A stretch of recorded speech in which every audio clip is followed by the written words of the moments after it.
Hey!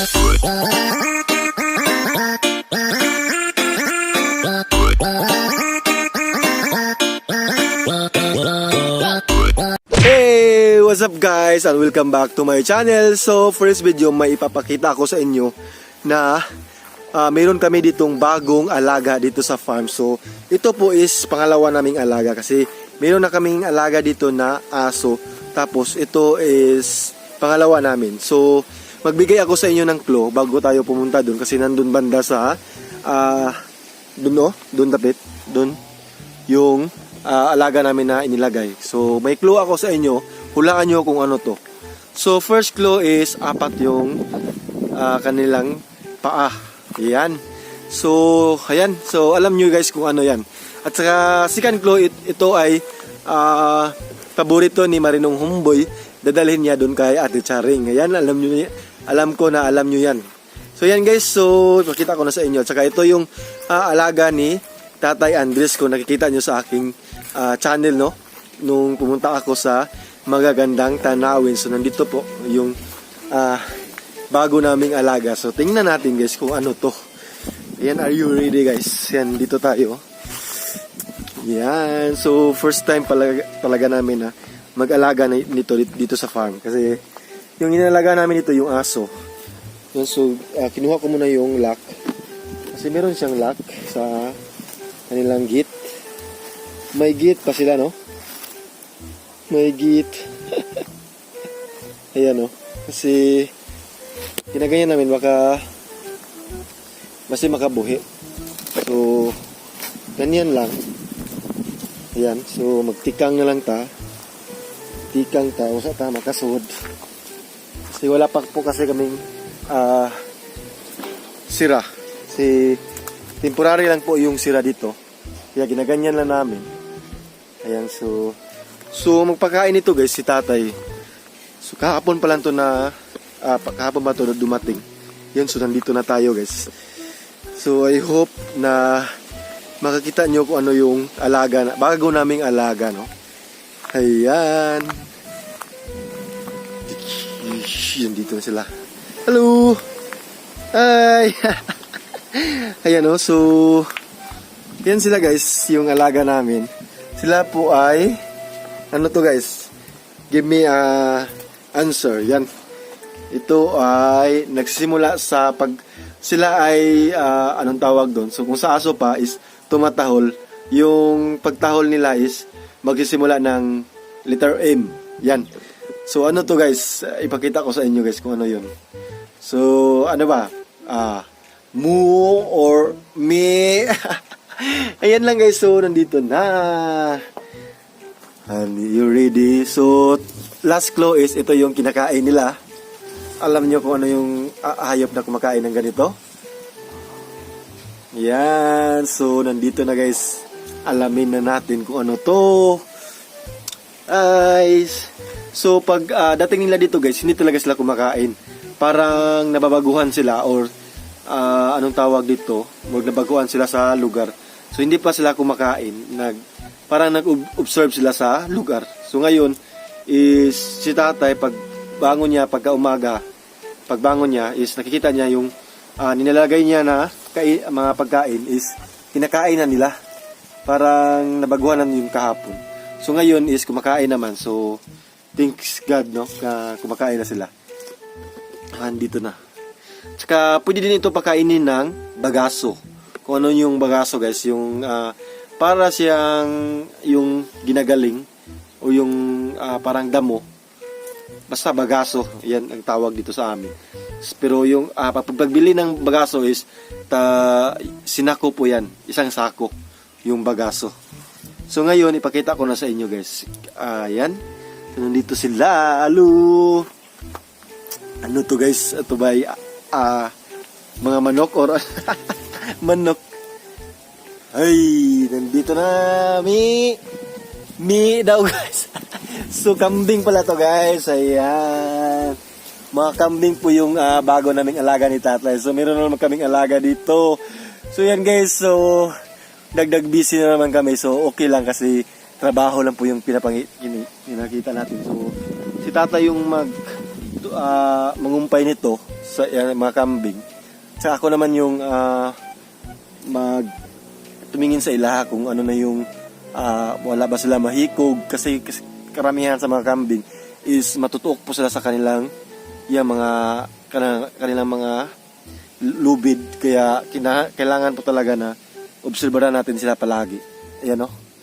So hindi po talaga namin ilagay sila sa yung itugway or yung ilagay mo sa mga damuhan kasi pag minimintin namin or gianad na mo silang higtan or lagyan ng tali para kami na lang yung kukuha ng mga pagkain nila.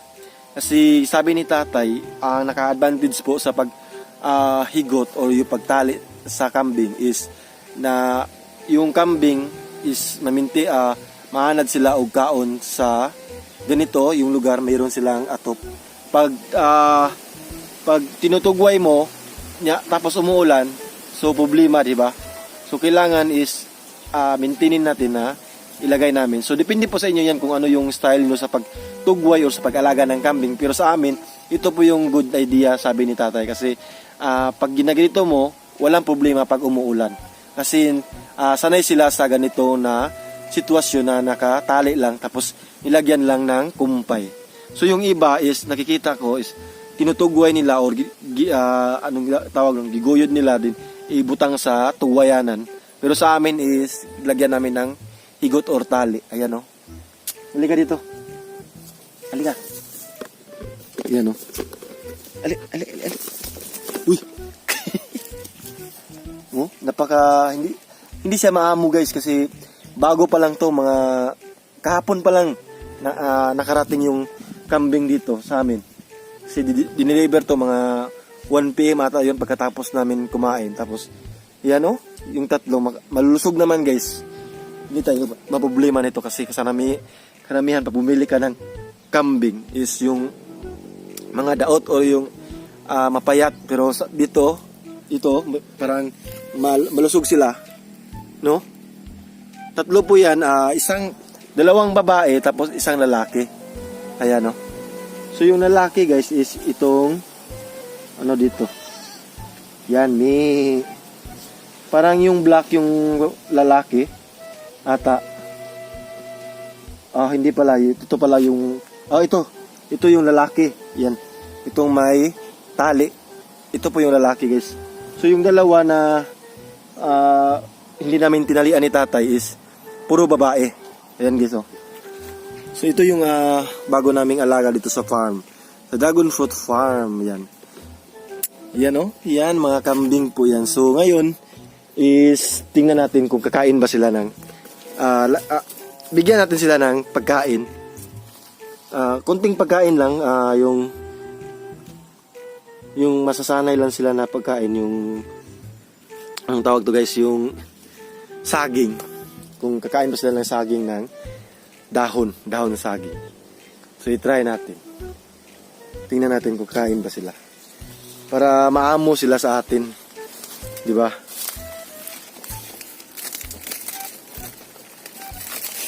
Yan, oh. Ipakainin natin sila. Uy. Nagtuyok-tuyok. Hindi talaga maamo yung kambing, guys, kasi kakarating lang nila, so hindi sila maamo. Halika kayo, uy. Itong mga kambing na to, mga idlas. Kung sa kuan pa, guys, ihas. Oh. Oh.